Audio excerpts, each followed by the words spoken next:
పూజించవలసిన తొలి దైవం తల్లిదండ్రులు. నీలో ఉండాల్సింది ఓర్పు, బుద్ధి. నీలో రాకూడనిది విరక్తి, మంచి గుణం, మన్నించే గుణం.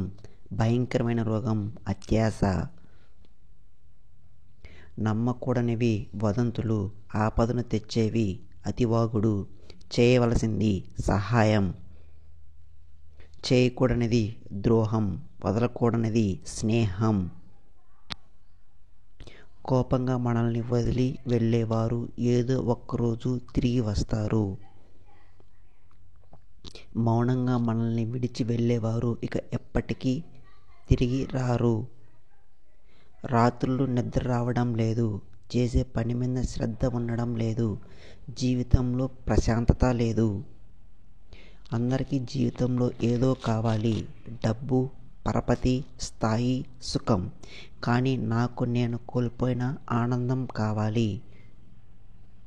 ఒక మనసు గాయపరచడానికి 1 నిమిషం చాలు, కానీ గాయపడిన మనసును గెలవాలంటే జీవితకాలం సరిపోదు. అందుకే ఒకరిని ఒక్క మాట అనే ముందు బాగా ఆలోచించాలి. మనతో కలిసి ఉండాలి అనుకునేవారు మనల్ని అర్థం చేసుకోవడానికి ప్రయత్నిస్తారు.